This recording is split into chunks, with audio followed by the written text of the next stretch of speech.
যি ব্যৱস্থা কৰিছে আমি তাক আগতেও আদৰণি জনাইছিলোঁ, এতিয়া আদৰণি জনাইছোঁ। কিন্তু আমাৰ যে আমাৰ যে 219টা স্কুলত প্ৰায় 400ৰ ওপৰত শিক্ষক আছে। সেই 400 আমাৰ ডিব্ৰুগড় তিনিচুকীয়াৰ কথা কৈ আছোঁ, আমাৰ 200 প্ৰায় 400 শিক্ষক আছে। এই 400 শিক্ষকৰ ভৱিষ্যত কি হ'ব? গতিকে আমি চৰকাৰক আহ্বান জনাইছোঁ যে আমাৰ কথা চিন্তা কৰক আৰু আমাক ন্যায় দিয়ক। আপোনালোকৰ যোগেদি মই গোটেইখিনি কথা আপোনালোকক অৱগত কৰালোঁ।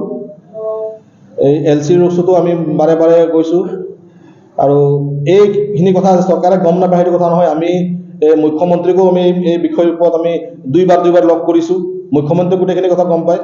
আমি লাষ্ট টাইম যেতিয়া মুখ্যমন্ত্ৰীক লগ কৰিলোঁ, তেখেতে কৈছে যে এই গোটেই কথাখিনি সঞ্জয় কিষাণে নালাগে, আমি পিজু ছাৰৰ কথাটো পাতি ল'লে কিন্তু মই গোটেইখিনি তেখেতক সমজাই দিছোঁ বুলি কৈছে। তো এইটো কেতিয়া সমজাইছে কিমান, কিন্তু এতিয়ালৈকে আমাক পিজু ছাৰে কিন্তু কোনো ধৰণৰ আমাৰ জিলা সমিতিক যোগাযোগ কৰিছে না কেন্দ্ৰীয় সমিতিক যোগাযোগ কৰিছে। গতিকে গোটেই বস্তুটো এটা মানে ৰহস্যত সোমাই আছে বুলি আমি অনুভৱ কৰিছোঁ। ইয়াত মালিক পক্ষ আৰু চৰকাৰৰ হয়তো কিবা বুজাবুজি আছে, সেই গতিকে কামখিনি হোৱা নাই। বিশেষকৈ আৰু এইখিনিয়ে কথা আছিলে আমাৰ গোটেই মেটাৰটোক আপুনি যদি নোৱাৰিছে আমি জিলা আয়ুক্তক গোটেই বস্তুখিনি সমজাই দিয়ক বুলি, কিন্তু সেইখিনিও কৰি দিয়াত কিন্তু আজি LCয়ে কিন্তু কি কয় এইটো কুণ্ঠবোধ কৰিছে। ইয়াত ৰহস্য কি আছে আমি নাজানো। গতিকে যদি 19 তাৰিখৰ আগে যদি আমাক কোনো ধৰণৰ ৰিজাল্ট নিদিয়ে, এই বৰ্তমান চৰকাৰে কিন্তু এগেইনষ্টত আমি ডোৰ টু ডোৰ গৈ মেলি কিন্তু ইয়াৰ এগেইনষ্টত আমি প্ৰচাৰ কৰিবলৈ বাধ্য হৈ যাম। এইটো স্পষ্ট কথা। লগতে 19 তাৰিখৰ পিছত কিন্তু আমি ডিব্ৰুগড় আয়ুক্তৰ কাৰ্যৰ সন্মুখত আমি আমৰণ অন্বেষণ কাৰ্যসূচী কিন্তু ল'বলৈ আমি ৰেডি হৈ আছোঁ।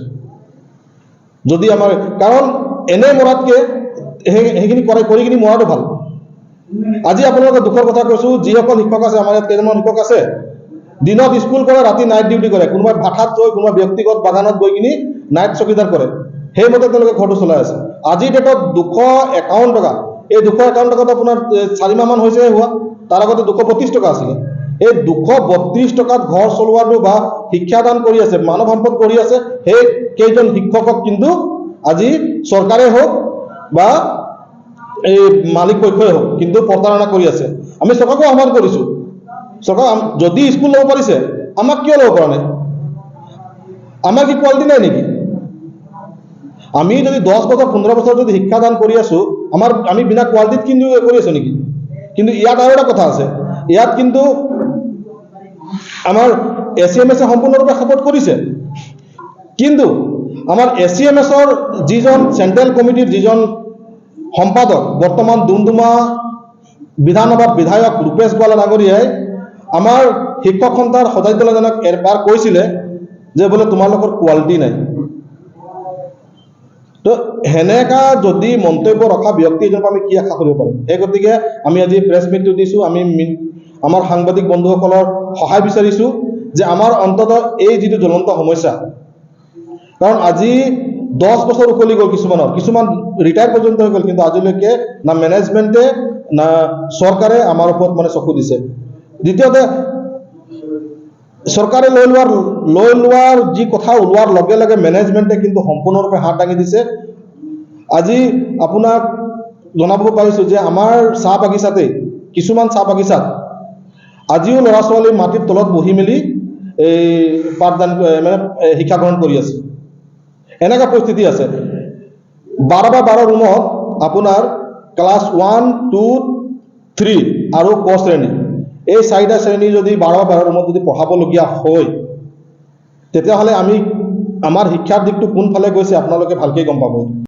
ডিব্ৰুগড় জিলা সমিতিৰ তৰফৰ পৰা বিগত সময়ৰ পৰা বৰ্তমানলৈকে প্ৰাইমেৰী স্কুলৰ যিবিলাক জ্বলন্ত সমস্যা আছে, যি ধৰণে আপোনালোকে ইতিমধ্যে শিক্ষক সন্থাৰ উদ্যোগত অলৰেডি সন্মানীয় সভাপতি মহোদয় ডিব্ৰুগড় জিলাৰ সন্মানীয় সভাপতি মহোদয় আপোনালোকৰ আগত শিক্ষকসকলৰ যিবিলাক জ্বলন্ত সমস্যা ক'ব পাৰি, এইটো আমি তেওঁলোকক আপোনালোকে দেখিছে যে এটা গ্ৰেজুৱেশ্যন কমপ্লিট কৰা টিচাৰ এজনে যেতিয়া বাগানত তেওঁ মানে ৰিক্ৰুটমেণ্ট কৰে।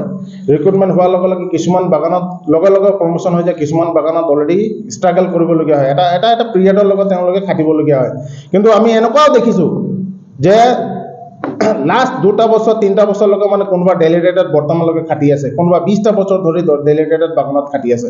এই গোটেই বিষয়বস্তুটোৰ ওপৰত আচ্ছা বিগত সময়ৰ পৰা বৰ্তমানলৈকে আমি দাবী জনাই আহিছোঁ বিভিন্ন আমাৰ আন্দোলনত বা বিভিন্ন বাগিচা সমস্যাৰ ওপৰত এই টিচাৰ ডিপাৰ্টমেণ্টৰ ইছ্যুটো থকাৰ কাৰণটো এইটোৱে হ'ল যে চাহ জনজাতি ছাত্ৰ সন্থাৰ এইটোৱে আমি ক'ব বিচাৰিছোঁ যে চাহ জনগোষ্ঠীৰ যিবিলাক ছাত্ৰ ছাত্ৰী আছে পঢ়া শুনা কৰাৰ পাছত যদি গাৰ্ডেনত যদি শিক্ষক কৰিবৰ কাৰণে যদি তেওঁলোকে সুবিধা পাইছে, তো সেই হিচাপে তেওঁলোকে সেই উপযুক্ত মজুৰিটো পাব লাগে বা মৰ্যাদাটো পাব লাগে। আমাৰ দাবী এইটো আছে। কিন্তু আমি দেখিছোঁ বিগত সময়ৰ পৰা বৰ্তমানলৈকে কিছুমান বাগানবোৰত পাইছে, কিছুমান বাগানবোৰত বৰ্তমানলৈকে পোৱা নাই। কিন্তু আমি বিগত সময়ৰ পৰা বৰ্তমানলৈকে অসম গভৰ্ণমেণ্টক আমি বাৰে বাৰে দাবী জনাই আহিছোঁ যে অন্ততঃ গাৰ্ডেনবিলাকত যিবিলাক স্কুল আছে, প্ৰাইমেৰী LP স্কুল যিবিলাক আছে, তাত যিসকল শিক্ষয়িত্ৰীসকল আছে তেওঁলোকক উপযুক্ত মজুৰিটো দিছে নে নাই?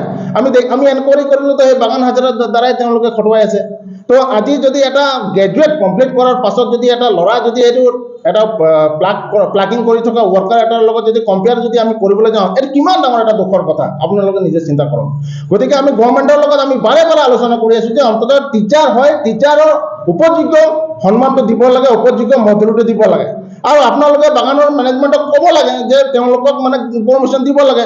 এটা টিচাৰ হাৰ্ডলি কিমান দিন ষ্ট্ৰাগল কৰিব? হাৰ্ডলি 2 বছৰ, হাৰ্ডলি 5 বছৰলৈকে এটা টিচাৰ লাৰ্নাৰ হিচাপে বা ভাউচাৰ পেমেণ্ট হিচাপে বা ডেলিগেটেড হিচাপে তেওঁলোকে ষ্ট্ৰাগল কৰি আহিছে। আমি বিগত সময়ত দেখিছোঁ কংগ্ৰেছ চৰকাৰৰ সময়ত বহুতো কম সময়ৰ ভিতৰত মানে টিচাৰবোৰে আপগ্ৰেডেশ্যন পাইছে, আৰু আজিৰ ডেটত মানে কিছুমানে ৰিটায়াৰমেণ্ট হৈ গ'ল আৰু কিছুমান ৰিটায়াৰমেণ্ট অৱস্থাত আছে। কিন্তু এই বিজেপি চৰকাৰ যিদিনাখনৰ পৰা আহিছে শাসনত, তেতিয়াৰ পৰা আমি দেখিবলৈ পাইছোঁ যে টিচাৰ, স্পেচিয়েলি টিচাৰবোৰ গাৰ্ডেনবোৰৰ মানে যিবিলাক ইনফ্ৰাষ্ট্ৰাকচাৰ যিবিলাক আছে সেইবিলাকতো খতম হৈছে লাহে লাহে, আৰু তেখেতসকলৰ ছাত্ৰ ছাত্ৰীসকলৰ লগত মানে যিবিলাক টিচাৰবিলাকৰ অৱস্থা নাইকিয়া হৈ গৈছে মানে। গতিকে গভৰ্ণমেণ্টটো সবকা সাথ সবকা বিকাশ বুলি কিনে যিহেতু এটা শ্লোগানেৰে মানে আগবাঢ়ি গৈ আছে, কিন্তু এছাম মানুহৰ লগত মানে তেওঁলোকৰ সা সুবিধাটো আদায় মানে ফুলফিল কৰি আছে, আৰু এছাম মানুহবিলাকৰ মানে সা সুবিধাটো তেওঁলোকে বৰ্তমানলৈকে বঞ্চিত কৰি ৰাখিছে। মানে এই গভৰ্ণমেণ্টৰ কনচেপ্টটো কি যে আমি এতিয়ালৈকে ভালকৈ বুজি পোৱা নাই। গতিকে আমি অসম চাহ জনজাতি ছাত্ৰ সন্থা ডিব্ৰুগড় জিলা সমিতিৰ তৰফৰ পৰা বিগত সময়ৰ পৰা বৰ্তমানলৈকে আপোনালোকে দেখিছে কিছুদিনৰ আগতে আমি LC অফিচত এটা ধৰ্ণা কাৰ্যসূচী আমি ৰূপায়ণ কৰিছিলোঁ, আৰু তাত আমি এটা কথা কৈছিলোঁ যে অতি শীঘ্ৰে ইলেকশ্যনৰ আগে আগে মানে যিসমূহ টিচাৰবিলাক আছে, যিসমূহ আমাৰ মাজত স্কুল আছে, প্ৰতিটো স্কুলৰ ভিতৰত ইনফৰমেশ্যন কালেকশ্যন কৰি যিসমূহ টিচাৰবিলাক ভাউচাৰ পেমেণ্টত খাটি আছে, যিসমূহ টিচাৰবিলাক ডেলিগেটেড খাটি আছে, যিসমূহ টিচাৰবিলাক লাৰ্নাৰ খাটি আছে, অতি শীঘ্ৰে তেওঁলোকক মানে প্ৰমোশ্যন দিব লাগে বুলি কিনে আমি গভৰ্ণমেণ্টক দাবী জনাইছিলোঁ, আমি LC অফিচক দাবী জনাইছিলোঁ। কিন্তু আজিলৈকে আমি দেখিবলৈ নাপালোঁ। গতিকে আমি ক'ব বিচাৰিছোঁ ডিব্ৰুগড় জিলা সমিতিৰ তৰফৰ পৰা যে অতি শীঘ্ৰে লোকসভা ইলেকশ্যনৰ আগে আগে যদি অসম চৰকাৰে আৰু অসম চৰকাৰৰ যিজন মন্ত্ৰী, শ্ৰম মন্ত্ৰী, তেওঁতো ক'ব গ'লে মানে কি ক'ম আৰু ক'ব কাৰণে আমাৰ মুখত ভাষা নাই আৰু ক'ব গ'লে। তেওঁৰ পৰা আমি যিটো আশা কৰিছিলোঁ, স্পেচিয়েলি তেওঁ এটা চাহ জনগোষ্ঠীৰ পৰা, চাহ জনজাতি ছাত্ৰ সন্থাৰ পৰা তেওঁ গৈ কিনে আজি শ্ৰম মন্ত্ৰী হৈছে, কিন্তু যি ধৰণে মানে এই জনগোষ্ঠীটোৰ কাৰণে কাম কাজ কৰিব লাগিছিলে তেখেতৰ পৰা সেই ধৰণে আমি পোৱা নাই। গতিকে তেওঁ যদি পাৰিছে তো কৰি দিয়ক, আৰু নহ'লে তেওঁ যদি নোৱাৰিছে তো তেওঁলোকে ভয়ংকীয়া যিটো মানে পদবীৰ পৰা ৰিটায়াৰমেণ্ট লৈ লওক, আমি সেইটোৱে কৈছোঁ। ইমানখিনি কথা আমি অসম চাহ জনজাতি ছাত্ৰ সন্থাৰ তৰফৰ পৰা আপোনালোকৰ মাধ্যমত যোগেদি আমি অসম চৰকাৰক জনাইছোঁ। আৰু দৈনিক মজুৰিপ্ৰাপ্ত শিক্ষক সন্থা হৈ সাংবাদিক বন্ধুসকলক আজিৰ এই প্ৰেছ মিটত অহাৰ বাবে ধন্যবাদ জ্ঞাপন কৰিছোঁ। আৰু আপোনালোকে গম পাইছেই, কাৰণ বিগত প্ৰায় 1.5 বছৰ হৈ গ'ল বিভিন্ন কাৰ্যসূচীৰ যোগেদি আমি চৰকাৰক আহ্বান জনাই আছোঁ যে আমাৰ যিসকল দৈনিক প্ৰাপ্ত মজুৰি শিক্ষক আছে সেইসকলক যিটো প্ৰাপ্য অধিকাৰ সেইখিনি প্ৰদান কৰক। কিন্তু ইয়াৰ বিপৰীত দিশে কিন্তু চৰকাৰে কাম কাজখিনি কৰি গৈ আছে। আমাৰ লগত অসম ছাত্ৰ সন্থাও কেইবাবাৰো মানে আন্দোলন কাৰ্যসূচী ল'লে, তথাপিও আজিলৈকে চৰকাৰৰ কাণত মানে এইখিনি কথা যোৱাই নাই। আপোনালোকক জনাব বিচাৰিছোঁ যে 14/4/2023 চনত এটা নটিফিকেশ্যন ওলাইছিলে, চৰকাৰে ওলাইছিলে যে যিসকল এই স্কুলত মুঠতে আমাৰ অল অসমত আমাৰ 419টা স্কুলত যিসকল ডেলিগেটেড শিক্ষক আছে, ডেলিগেটেড বা আপোনাৰ চাব ষ্টাফ বা ভাউচাৰ পে'মেণ্ট, সেইসকলক আপগ্ৰেডেশ্যন দিয়াৰ পিছত চৰকাৰে যি বাগিচাসমূহত অতিৰিক্ত এজন চৰকাৰী শিক্ষক প্ৰদান কৰাৰ এটা মানে নটিফিকেশ্যন ওলাইছিলে। সেই সময়ত আমি এই আমাৰ অসম চৰকাৰৰ কেবিনেট মন্ত্ৰী সঞ্জয় কিষাণ ডাঙৰীয়াক লগ কৰিলোঁ। লগ কৰাৰ লগে লগে আমি তেখেতক গোটেই কথাখিনি ক'লোঁ। তো তেতিয়া তেওঁ আমাক প্ৰতিশ্ৰুতি দিলে যে যেতিয়ালৈকে যিসকল মানে যিসকল শিক্ষক এতিয়ালৈকে আপগ্ৰেডেশ্যন হোৱা নাই বা ডেলিগেটেড কৰি আছে, তেওঁলোকক মেনেজমেণ্টে বাগিচাৰ মালিকে আপগ্ৰেডেশ্যন কৰিব, তেতিয়াহে তোমালোকৰ মানে স্কুলত এই চৰকাৰী শিক্ষক আহিব। সেইমতে আমি তেখেতৰ কথামতে আমি থাকিলোঁ। কিন্তু কি হ'ল, 18/4/2023 মাত্ৰ 4 দিনৰ পিছত এটা নটিফিকেশ্যন আকৌ পুনৰ এই চৰকাৰে উলিয়াই তেওঁ লিষ্ট এটা ঠিক কৰিলে যে এই যিমান বাগিচা স্কুল আছে 419টা স্কুলত কিন্তু টেট শিক্ষক তেওঁলোকে নিযুক্তি দিলে। সেই সময়ত আমি তিনিচুকীয়াত প্ৰতিবাদ কৰিলোঁ। তিনিচুকীয়াত প্ৰতিবাদ কৰাত আকৌ পুনৰ আমাক সঞ্জয় কিষাণে মাতিলে যে তোমালোকে প্ৰতিবাদ কৰিব নালাগে, তোমালোকৰ বিষয়টো আমি আলোচনা কৰিছোঁ, গতিকে মোক সময় দিয়া, অলপ কামখিনি কৰাই দিম। কিন্তু আজিৰ ডেটলৈকে কিন্তু তেখেতে এই মেটাৰটোত কোনো ধৰণৰ মাত নামাতিলে। দ্বিতীয়তে যেতিয়া আমি শিক্ষক সন্থাই আমি গুৱাহাটীলৈ গ'লোঁ, গুৱাহাটীত আমি CM ছাৰক লগ ধৰিব গ'লোঁ, তেতিয়া আমি গোটেই কথাখিনি গম পালোঁ যে সঞ্জয় কিষাণে, আমাৰ কেবিনেট মন্ত্ৰী সঞ্জয় কিষাণে কিন্তু এটা ভুৱা ৰিপৰ্ট চৰকাৰৰ ঘৰত প্ৰেৰণ কৰিছে যে এই চাহ বাগিচাত কোনো ধৰণৰ উপ কৰ্মচাৰী বা ডেলিগেটেড শিক্ষক নাই বুলি। আৰু সেই নাই পোৱাৰ কাৰণে চৰকাৰে এই অতিৰিক্ত শিক্ষকসমূহ কিন্তু বাগিচাত মানে পঠিয়াবলৈ বাধ্য হৈছে। এইখিনি এটা পাঠ হ'ল। এতিয়া আহি গ'ল মেনেজমেণ্টৰ কথা। মেনেজমেণ্টে কি কৰিছে, যেতিয়া চৰকাৰে স্কুলখিনি লৈ লওঁ বুলি কোৱাৰ লগে লগে মেনেজমেণ্টে নিজৰ হাত দাঙি দিলে। আজি কেইবাখনো বাগানত, আমাৰ ডিব্ৰুগড় জিলাৰে কেইবাখনো বাগান, আমাৰ চাবুৱাই হওক, বিকমতে হওক, ভালেমান বাগিচাত এতিয়া মেনেজমেণ্টে কৈছে যে তোমালোকৰ স্কুলসমূহ বোলে চৰকাৰে লৈ ল'লে, গতিকে আমি কোনো ধৰণৰ আপগ্ৰেডেশ্যন কৰিব নোৱাৰোঁ। আৰু চবতকৈ দুখৰ কথা, 2-এজন শিক্ষক আমাক কিন্তু চাকৰিৰ পৰাও কিন্তু বহাই থৈ দিলে যে তোমালোকে ভাউচাৰ পে'মেণ্টও এতিয়া আমাৰ আৰু বাজেট ধৰিব নোৱাৰোঁ, যিহেতু আমাৰ মালিক পক্ষই কৈছে বোলে স্কুলসমূহ চৰকাৰে লৈ ল'লে, সেই গতিকে আমি তোমালোকক থ'ব নোৱাৰোঁ। এতিয়া কথাটো হ'ল কি, এতিয়া আমাৰ লগতে বহি থকা এজন লোকনাথ ছাৰ, শিয়ালকাঠি চাহ বাগিচাৰ, তেখেত হেডমাষ্টাৰ হয়। তেখেতৰ 17 বছৰ হ'ল দিয়া ডেলিগেটেড, কিন্তু আজিলৈকে তেখেতে কিন্তু মানে গ্ৰেড নহ'ল। মেনেজমেণ্টক ডাইৰেক্ট যেতিয়া কোৱা হয় তেতিয়া কয় বাজেট নাই। কিন্তু ভাৰতৰে হওক বা অসমৰে কোনটো সংবিধানত লিখা আছে যে এজন শিক্ষকে ডেলিগেটেড মানে বেচিছত কাম কৰিব? আমাৰ চাহ বাগিচাৰ যিটো মানে প্লেণ্টেশ্যন এক্টৰ মতেও তাত নাই, তাততো ডাইৰেক্টলি ষ্টাফ বুলি লিখিছে। কিন্তু মেনেজমেণ্টে কি ধৰণে এইটো মেনেজ কৰি মেলি কেনেদৰে চলাই আছে আমিতো এইটো ক'ব নোৱাৰোঁ। কিন্তু বৰ পৰিতাৰ কথা, এতিয়ালৈকে কিন্তু আমাক আজি ইমান দিন হৈ গ'ল, 10 বছৰ 15 বছৰ, কিছুমান এতিয়া আমাৰ এজন শিক্ষক আছে এই চাবুৱা বাগানত, তেওঁ আৰু 2 বছৰ আছে ৰিটায়াৰ হ'ব, তেওঁ ডেলিগেটেড কিন্তু। তো আজি এই প্ৰেছ মিটৰ যোগেদি আমি চৰকাৰক আহ্বান জনাইছোঁ যে যদি তেখেতসকলে এই জ্বলন্ত সমস্যাটো তেওঁলোকে যদি সমাধান কৰি নিদিয়ে, তেতিয়াহ'লে কিন্তু আমি আৰু অন্য এটা দিশ মানে ল'বলৈ বাধ্য হৈ যাম।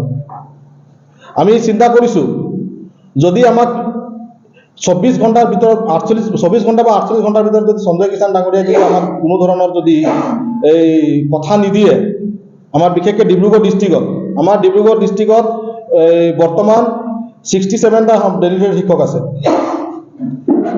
এই 67জনৰ শিক্ষকৰ ভৱিষ্যত কি হ'ব, এই কথা যদি তেখেতে যদি আমাক যদি কৈ নিদিয়ে, তেতিয়াহ'লে কিন্তু আগন্তুক এই 19 তাৰিখে যি ইলেকশ্যন হ'ব তাৰ আগমুহূৰ্তত কিন্তু আমাৰ যিমান ষ্টুডেণ্ট আছে, আমাৰ যিমান ষ্টুডেণ্টৰ পৰিয়াল যিমান আছে, আমি গোটেই পৰিয়ালত কিন্তু হোম টু হোম গৈ মেলি, ডোৰ টু ডোৰ গৈ মেলি কিন্তু এই বিজেপি চৰকাৰৰ কিন্তু এই ভুৱা যি প্ৰতিশ্ৰুতি, যিটো এই সঞ্জয় কিষাণৰ যি মানে কি কয় ভুৱা প্ৰতিশ্ৰুতি দিছিলে, তাৰ বিৰুদ্ধে কিন্তু আমি এই জনাবলৈ বাধ্য হৈ যাম। আৰু এই চৰকাৰৰ কিন্তু আমি এগেইনষ্টত কিন্তু প্ৰচাৰ চলাবলৈ কিন্তু বাধ্য হৈ যাম।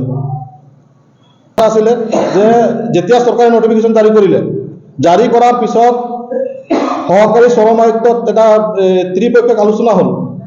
তাত বাগান মেনেজমেণ্ট আৰু এচি কেছ, ACMS আৰু LC লগতে স্কুলৰ শিক্ষকসকলে এই গোটেইখিনি বহি এটা আলোচনা এটা হ'ল। সেই আলোচনাৰ গোটেই মাইনুচখিনি আমাৰ ওচৰত আছে, যদি আপোনালোকৰ প্ৰয়োজন হয় আমি মাইনুচখিনি আপোনালোকৰ আগত আগবঢ়াই দিম। তাত স্পষ্টকৈ লিখা আছে তাত যে আপোনাৰ 2023 চনৰ জুলাই মাহৰ ভিতৰত কিন্তু সকলো শিক্ষকক কিন্তু আপগ্ৰেডেশ্যন দিব লাগে। কিন্তু LC আৰু মেনেজমেণ্টৰ মাজত কি বুজাবুজি আছে যে আজি প্ৰায় 1 বছৰ উকলি গ'ল। 1 বছৰ উকলি যোৱাৰ পিছতো কিন্তু LCও কোনো ধৰণৰ মানে মাত মতা নাই এই মেটাৰটো, আৰু মেনেজমেণ্টে চাহ বাগিচা দৈনিক মজুৰিপ্ৰাপ্ত শিক্ষকসকলৰ যি সমস্যা, এই সমস্যাক লৈ আজি অসম চাহ বাগিচা দৈনিক মজুৰিপ্ৰাপ্ত শিক্ষক সন্থাই আয়োজন কৰা সংবাদমেলত আমি অসম চাহ ছাত্ৰ সন্থা ডিব্ৰুগড় জিলা সমিতিৰ তৰফৰ পৰা অংশগ্ৰহণ কৰিছোঁ। আৰু এটাই কথা আমি চৰকাৰক কৈছোঁ যে চৰকাৰখনে কৈছিলে সবকা সাথ সবকা বিকাশ, শিক্ষাৰ ক্ষেত্ৰত উত্তৰণৰ কথা কৈছিলে। আজি যদি শিক্ষাৰ ক্ষেত্ৰত উত্তৰণ হৈছে, তেতিয়াহ'লে অসমৰ 419খন প্ৰাথমিক বিদ্যালয়ত যিসকল দৈনিক মজুৰিপ্ৰাপ্ত শিক্ষক আছে তেওঁলোকৰ জীৱনক লৈ কিয় হেতালি খেলা হৈছে? বিজেপি চৰকাৰৰ শ্ৰম মন্ত্ৰী সঞ্জয় কিষাণে কিয় মালিক পক্ষৰ লগত মানে তেওঁ আপোচ কৰিছে, তেওঁ কিয় মালিক পক্ষৰ ওপৰত আঁঠু লৈছে? আৰু যদি মালিক পক্ষৰ ওপৰত আঁঠু লোৱা নাই, এই এই দৈনিক মজুৰিপ্ৰাপ্ত আজি দিল্লীত যিসকল শিক্ষক আছে, আজি তেওঁলোকে গোলামৰ দৰে আজি দশক ধৰি পাঠদান কৰি আছে, কিন্তু তেওঁলোকৰ জীৱনৰ অধিকাৰ পোৱা নাই। এই শিক্ষকসকলক তেওঁ মানে শ্ৰম মন্ত্ৰীগৰাকীয়ে অধিকাৰ দিবৰ কাৰণে কিয় আগবাঢ়ি অহা নাই? গতিকে বিজেপি চৰকাৰ আৰু বিশেষকৈ সঞ্জয় কিষাণ শ্ৰম মন্ত্ৰী সঞ্জয় কিষাণ ডাঙৰীয়াৰ নীৰৱ ভূমিকাক আমি ক্ষুদ্ৰ সমালোচনা কৰিছোঁ। আৰু ভৱিষ্যতে যদি এই 419খন প্ৰাথমিক বিদ্যালয়ৰ শিক্ষকৰ যদি তেজ হুই খোৱাৰ দৰে পৰিকল্পনা কৰে বিজেপি চৰকাৰ, তাৰ পৰিমাণ কিন্তু ভয়াৱহ হ'ব। আমি দেখিছোঁ ডিব্ৰুগড়ত 277টা গাৰ্ডেন আছে। এই 277টা গাৰ্ডেনৰ ভিতৰত বেছিভাগ স্কুল প্ৰাথমিক বিদ্যালয়তে আপোনাৰ দৈনিক মজুৰিপ্ৰাপ্ত শিক্ষকসকল নিয়োজিত হৈ আছে। কিন্তু এই শিক্ষকসকলক মানে জীৱন আৰু জীৱিকাৰ কথা কোনো চিন্তা নকৰি বিজেপি চৰকাৰে বা বিজেপি চৰকাৰ অসম চৰকাৰৰ শ্ৰম মন্ত্ৰী সঞ্জয় কিষাণ ডাঙৰীয়াই কেৱল মানে টাইমটো পাৰ কৰি আছে আৰু মেনেজমেণ্টৰ লগত বুজাবুজি কৰি আছে। শ্ৰম বিভাগৰ এই গাফিলতিক আমি তীব্ৰভাৱে সমালোচনা কৰিছোঁ। আৰু আমি দেখিছোঁ যে সঞ্জয় কিষাণ ডাঙৰীয়া আজি অসমৰ ডিব্ৰুগড়ৰে বাগিচা খণ্ডকে বিক্ৰী হৈ আছে, সেই ক্ষেত্ৰতো তেখেতে মানে নীৰৱ। তো গতিকে সঞ্জয় কিষাণ ডাঙৰীয়াৰ যদি চকীখন যদি দায়িত্বটো যদি তেওঁ পালন কৰিব পৰা নাই, তেতিয়াহ'লে কি কাৰণে শ্ৰম মন্ত্ৰীৰ গাদীটো দখল কৰি থৈছে? এনেকুৱা এটা মন্ত্ৰীক আমি কোনো মানে তীব্ৰ ভাষাৰে ধিক্কাৰ দিছোঁ। আৰু এই 419খন প্ৰাথমিক বিদ্যালয়ৰ শিক্ষকক লৈ যদি আকৌ পুনৰ বাৰে হেতালি খেলা হয়, কিন্তু এই বিজেপি চৰকাৰ আৰু শ্ৰম মন্ত্ৰী ডাঙৰীয়াক কিন্তু আমি তোলা দিবলৈ আমি সাজু হৈ আছোঁ। আৰু ইতিমধ্যে আমাৰ চাহ বাগিচাৰ দৈনিক মজুৰিপ্ৰাপ্ত শিক্ষকসকলে কৈছে, তেওঁলোকৰ দুখ আৰু বেদনাত কৈছে যে দিনত তেওঁলোকে পাঠদান দিয়ে, কিন্তু ৰাতি গৈ তেওঁলোকে ক'ৰবাত মানে নাইট ডিউটি কৰে, কিবা কৰে। আৰু দৈনিক মজুৰিপ্ৰাপ্ত শিক্ষকসকল নিয়োজিত হৈ থকা বিদ্যালয়সমূহত ছাত্ৰ ছাত্ৰীৰ অনুপাতে যি ডেস্ক বেঞ্চৰ অভাৱ, কিতাপ পত্ৰৰ অভাৱ, ইউনিফৰ্ম নাই, স্কুল বেগ নাই। গতিকে এই চৰকাৰখনে বিজেপি চৰকাৰখনে যি ঢাক ঢোল বজাইছে, এই ঢাক ঢোল যে সম্পূৰ্ণ মিছা। আৰু এই কাৰণে আমি ইলেকশ্যনৰ আগে এই 419খন প্ৰাথমিক বিদ্যালয়ৰ শিক্ষকৰ যি সমস্যা, এই সমস্যা সমাধান কৰিবৰ বাবে দাবী উত্থাপন কৰিছোঁ। আৰু অন্যথা যদি বিজেপি চৰকাৰে শিক্ষকসকলৰ মনৰ দুখ যদি বুজি নাপায়, তেতিয়াহ'লে শিক্ষকসকলৰ সৈতে আমি অসম ছাত্ৰ সন্থাই অনাগত দিনত কিন্তু তেওঁলোকৰ দাবীটোক লৈ আমি তেওঁলোকৰ লগত কিন্তু আমি আন্দোলনটো আগবঢ়াই নিবলৈ আমি প্ৰস্তুত আছোঁ। পুনৰবাৰ সঞ্জয় কিষাণ ডাঙৰীয়াক আমি অনুৰোধ জনাইছোঁ যে যদি শ্ৰম মন্ত্ৰীটো গাদীটো আপুনি যদি বহিছে, মালিকসকলৰ ওচৰত যদি আপুনি গোলাম নিচিনা যদি আজিও থাকে শ্ৰম মন্ত্ৰী হৈ, তেতিয়াহ'লে আপোনাৰ চকীটোৰ কি ভেলু আছে? আৰু যদি আপুনি সঁচাকৈ শ্ৰম মন্ত্ৰী হয়, তেতিয়াহ'লে এই 419খন প্ৰাথমিক বিদ্যালয়ৰ মানে শিক্ষকক মানে ইলেকশ্যনৰ আগে আমি ন্যায় দিবৰ বাবে আমি দাবী জনাইছোঁ। এইখিনিয়ে ক'লোঁ।